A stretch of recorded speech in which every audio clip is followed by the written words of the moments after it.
to go up 3-2. They shot 50% from three as a team. Chris, how dangerous is this Cavs team when the three ball is flying like it was today? I'm sorry, Rudy Gay is just texting. Rudy, it's your day off, bro. He just Rudy doesn't miss anything, bro. At all. Always watching. MJ, I'm sorry. What was your question, MJ? I'm sorry. The three ball was working. It was working. For the fellas. It was okay. All right. So yes, it was working. But listen, when it comes to the Cleveland Cavaliers, if they're going to have any success, it's going to be because the three ball is hitting. Because you got James Harden, one of the most notorious three ball shooters we have in this league, and you have Donovan Mitchell, who we've seen what he did from distance, earlier in that first quarter. But this is what I will say about the Cleveland Cavaliers. Nobody understands or knows what the future holds, because if this team were to get eliminated early in the first round or even the second round, there's a situation with Donovan Mitchell where rival executives are looking at him and trying to see, okay, is there a situation where he can be had this summer? Because he'll be going into next season with 1 year left on his contract. And when it comes to star players, they do not like to go into the last year of their deal playing. They either like to get an extension, or if they're not getting an extension, no, trade me. Oh, well. Yeah, not extending trade. I was thinking myself. Yeah, so this is a very vital situation for the Cleveland Cavaliers organization. So I definitely like how the team responded to keep them going and moving forward. One more win. One more win. It's going to be tough though. Toronto's not an easy place to play. No, that's what I'm saying. It's going to be tough. Going to Game 6 in Toronto. What did Rudy have to say? He's just talking trash. We're working, Rudy. We're talking trash. We was actually talking about the Michael Jackson movie, and it got very contentious here. Yeah, I informed everybody, because Rudy Gay and all those guys think Michael Jackson movie was great. And I'm like, I haven't seen it yet, but Robin gave it a what? 1 out of 10? No. I gave it a 6 or 7. A 6 or 7. Okay. I enjoyed the movie. All right. Yeah. I didn't think it was like technically a great movie, but I think the performances are great. Talk amongst yourselves. We're going to go to Coach Rajakovic emotionally connected, and I enjoyed myself during the movie. I enjoyed watching it. Take it away, Coach. I'll watch it this week. Coach, you have an update on Brandon and how he's doing? Yeah, Brandon, as you guys know, he's been dealing with his heel. He re-aggravated that heel on one play. We tried to retape him, at halftime. He tried to, activate to see if he can be ready for second half, and he was not able to come and play second half. So tomorrow we'll know more when we do more evaluation. So throughout the series, has it been something he's managing, but sort of since he had that injury in the regular season? Right. That's something that's kind of like on and off. He was doing well, and then he just re-aggravated it on that play. Scotty had such a great start. It seemed like he was setting more screens, playing off the ball a bit on defense in the second half. Is there anything wrong with him health-wise, or? He got hit in his quad towards the end there in the second quarter. So we were just trying to maximize him in different areas second half. Turco, how pleased were you with the fight and the effort that your team showed, especially being undermanned on the road? And that's I don't take it for granted. I think it's very, very special how this group is resilient. It's easy to say, after we win the game by 4 points, we were resilient.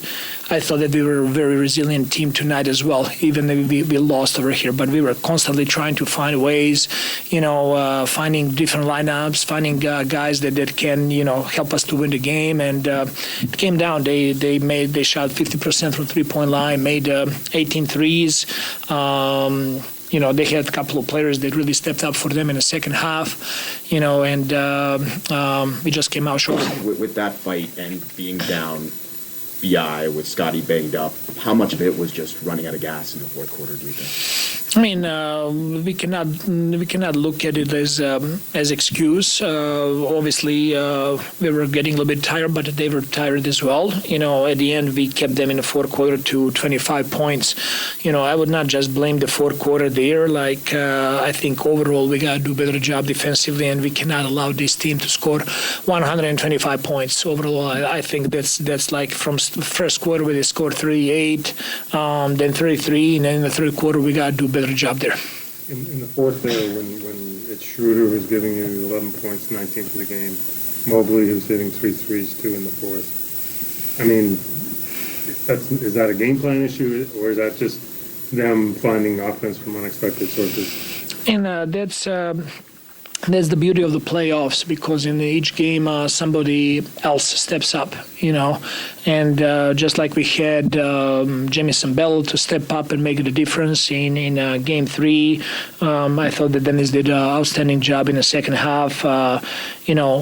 We exerting a lot of energy to guard their two primary guys, but they're a deep team.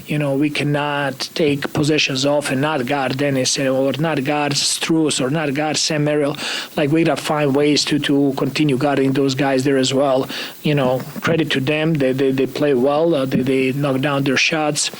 We're going home now, and we're going to take a look at film and, prepare for Game 6. There was that incident in the fourth where it seemed like James Harden was walking toward your bench during the timeout. Did you have any insight on what happened there?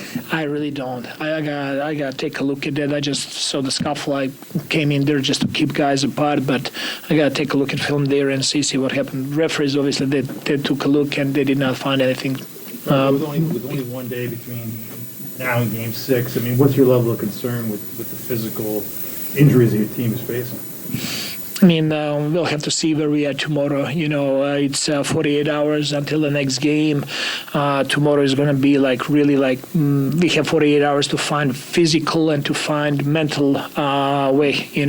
Our back is against the wall. It's, Game 6. They're going to try to close this series, and we're going to do everything possible that we find, enough healthy guys to go out there and then to compete to the last second. So, I'm hopeful we're going to have guys available.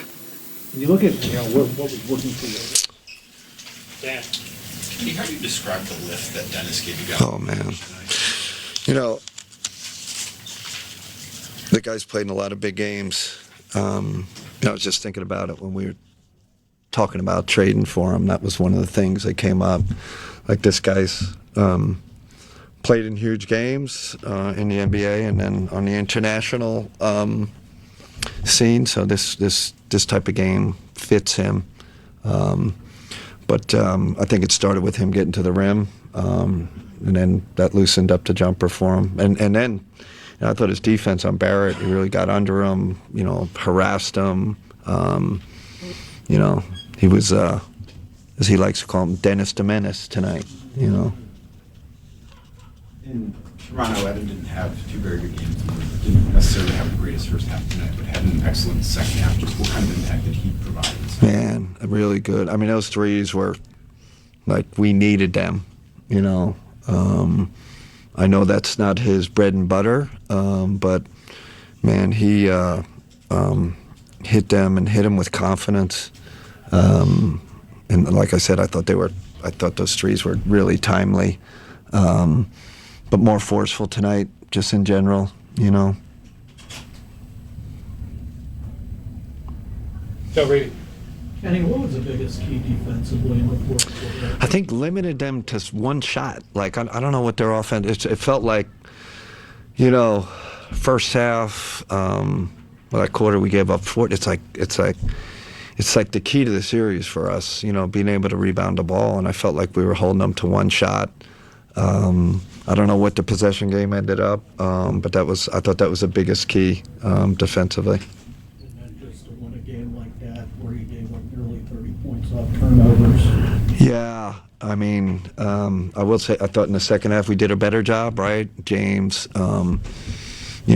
I think the ball handling of Dennis helped relieve some of the pressure off Don and James. So I think that was part of it.